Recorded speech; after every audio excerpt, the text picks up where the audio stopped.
Queridos hermanos, me alegra que los miembros de la Pontificia Comisión para América Latina se puedan reunir en plenaria luego de la prolongada pausa que ha causado la pandemia. Antes de que fuese convocado el sínodo sobre la sinodalidad en la Iglesia, era mi deseo que ustedes pudieran reunirse para dialogar en torno a este tema, ya que la experiencia de la Iglesia en América Latina se ha expresado, después del Concilio Vaticano II, con algunos elementos marcadamente sinodales. No pretendo, en modo alguno, hacer aquí un recuento exhaustivo sobre este tema.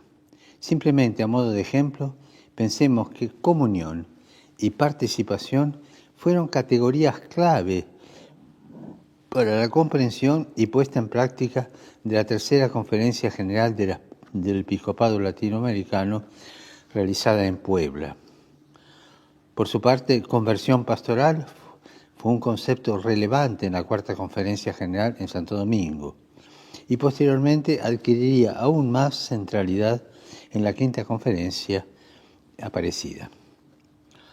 Más allá de los documentos, es la misma realidad de la pastoral de la Iglesia latinoamericana la que me anima a pensar en ella como una experiencia en la que la sinodalidad echó raíces desde hace tiempo y en la que, sin embargo, hace falta que seamos más conscientes de nuestros límites para así poder madurar y dar frutos evangélicos en este camino, que no es un camino nuevo.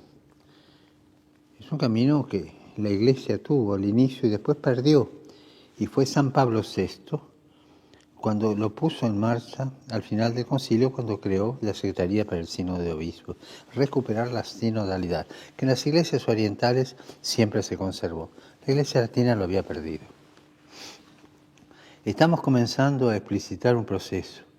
Como niños pequeños damos pasos cortos y torpes. De repente sentimos que nuestros pasitos sinodales son el gran Kairos.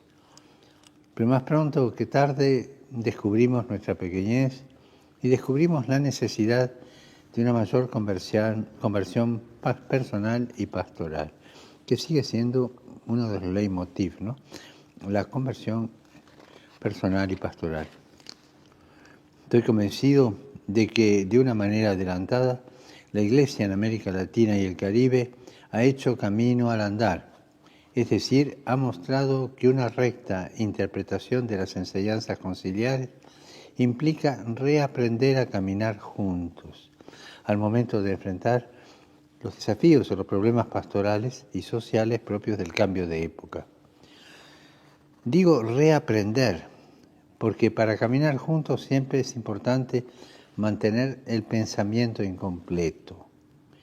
Yo le tengo alergia a los pensamientos ya completos y cerrados.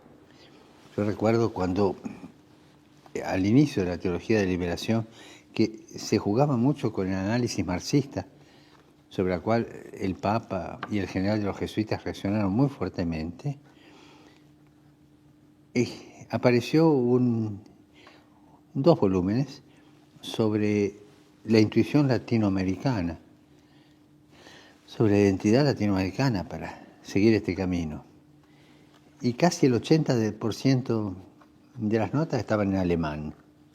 No tenía la menor idea. Era una ideologización de lo que es un camino telúrico latinoamericano. Digo telúrico porque la espiritualidad latinoamericana está agarrada a la tierra, no se la podés separar. Estoy convencido de que de una manera adelantada la Iglesia en América Latina y el Caribe ha hecho camino al andar. Es decir, ha mostrado que una recta interpretación de las enseñanzas conciliares implica reaprender a caminar juntos al momento de enfrentar los problemas pastorales, los problemas sociales propios del cambio de época. Y es propio del Espíritu Santo hacerse el encontradizo, pero esto es posible cuando nuestro pensamiento es incompleto. Cuando es completo no funciona. Cuando uno cree saberlo todo, el don del Espíritu no puede ser recibido. Cuando uno cree saberlo todo, el don no nos educa, porque no puede entrar en el corazón. Dicho de otro modo, no hay nada más peligroso para la sinodalidad que pensar que ya lo entendemos todo, que ya lo comprendemos todo, que ya lo controlamos todo. El don es imprevisible, sorpresa, y siempre nos rebasa. El don es absolutamente gratuito, no reclama nada a cambio. No hay un método para adquirir el don. El don es inmerecido y nadie lo puede apropiar para controlarlo. El don es propiamente el Espíritu Santo, que no se impone por la fuerza, sino que convoca suavemente nuestro afecto y nuestra libertad para modelarnos con paciencia y con ternura, y de este modo poder adquirir la forma de unidad y comunión que Él desea en nuestra relación. Cuando sentimos las mociones del Espíritu, la vida gradualmente se devela como don, y no podemos sino hacer de nuestra propia vida un servicio constante a los demás. Por el contrario, cuando por el conocimiento cerrado o el pensamiento cerrado o por la ambición creemos ya dominarlo todo, fácilmente caemos en la tentación del control total, la tentación de ocupar espacios, de alcanzar la superficial relevancia de quien desea ser el protagonista central como un show de televisión. Ocupar espacios es la tentación. Abrir procesos es la actitud que permite la acción del Espíritu Santo. El Espíritu Santo es don. No actúa quitando, sino dando. Moviendo, no innovando. El Espíritu Santo no es una fuerza del pasado, sino que Pentecostés sigue aconteciendo en nuestro tiempo. El gran desconocido, que no tiene imagen, es siempre contemporáneo y no deja de acompañarnos y consolarnos. Él crea la diversidad de los carismas, crea un cierto desorden inicial. Pensemos la mañana de Pentecostés, el lío que se armó y que hizo decir a los que vieron esto, están ebrios. Él crea el desorden inicial, para luego crear la armonía de todas las diferencias. Ipse est armonía, decía San Basilio. Él es la armonía, pero antes te crea la desarmonía, con los carismas todos diversos. La sinodalidad es parte de una eclesiología neumatológica, es decir, espiritual. Asimismo, también lo es de una teología eucarística. La comunión con el cuerpo de Cristo es signo y causa instrumental de un dinamismo relacional que configura la Iglesia. Solo hay sinodalidad cuando celebramos la Eucaristía y entronizamos el Evangelio para que entonces nuestra participación no sea un mero parlamentarismo, sino un gesto de comunión eclesial que busca ponerse en movimiento. Todos los bautizados somos sinodoi, amigos que acompañan al Señor al caminar.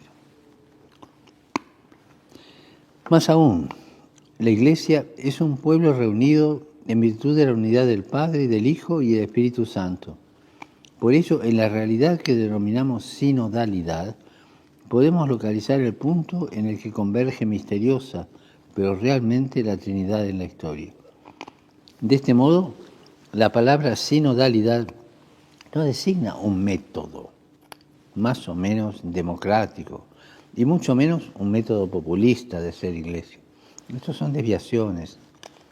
La sinodalidad no es una moda organizacional o un proyecto de reinvención humana del pueblo de Dios. Sinodalidad es la dimensión dinámica, la dimensión histórica de la comunión eclesial fundada por la comunión trinitaria, que apreciando simultáneamente el sensus fidei de todo el santo pueblo fiel de Dios, la colegialidad apostólica y la unidad con el sucesor de Pedro, debe animar la conversión y reforma de la Iglesia a todo nivel. Cuando decidí que la Pontificia Comisión para América Latina continuase y se renovase en el marco de la reforma de la Curia, estas ideas no estuvieron lejos de mi corazón. La CAL está llamada a ser un organismo de servicio que colabore a que todos en América Latina y el Caribe ingresemos en un estilo sinodal de ser iglesia, en el que el Espíritu Santo, que también nos llama a través del pueblo santo de Dios, sea el protagonista y no nosotros. Por eso la CAL es un servicio, es una diaconía que principalmente debe mostrar el afecto y la atención que el Papa posee hacia la región. Diaconía, servicio que ayude a que los diversos dicasterios actúen de manera sinérgica y comprendiendo mejor la realidad social y eclesial latinoamericana.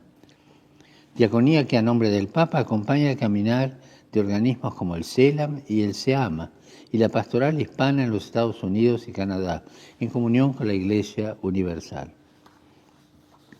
La CAL no está llamada a ser una aduana que controla cosas en Latinoamérica o en la dimensión hispánica de Canadá y Estados Unidos, no. Su existencia como instancia de servicio está justificada por la peculiar identidad y fraternidad que vivimos las naciones de América Latina. La CAL es un organismo de la Curia Romana, parte integrante del Dicasterio de los Obispos, que cuenta como 2 laicos secretarios, varón y mujer ahora, a quienes he pedido que desde su experiencia y perfil personal, de manera complementaria, nos ayuden a todos a generar nuevas dinámicas y nos desinstalen un poquito de algunos de nuestros usos y costumbres clericales, tanto aquí en la Curia como en todo lugar en el que existan comunidades latinoamericanas. No olvidemos que el clericalismo es una perversión quietista. Y en ese sentido la CAL tiene que ayudar a caminar, no protagonizar, ayudar a caminar, para no convertirse en una instancia clerical. La CAL, a través de todos sus miembros, debe promover lo más ampliamente posible la verdadera sinodalidad. Comunión sin sinodalidad fácilmente puede prestarse a cierto fijismo, a cierto centralismo indeseable.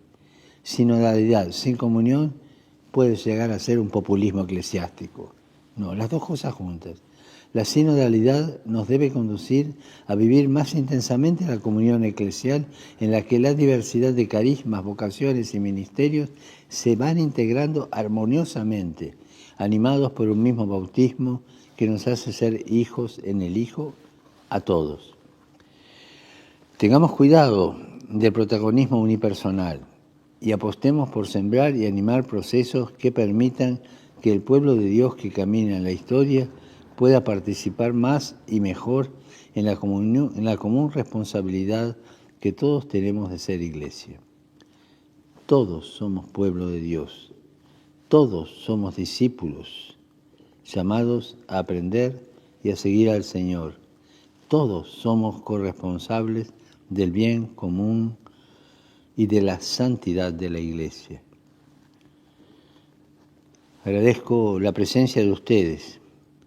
Encomiendo los trabajos durante esta plenaria a la Virgen Santa María de Guadalupe, Madre mestiza del verdaderísimo Dios por quien se vive. Y por favor, no se olviden de rezar por mí. Gracias.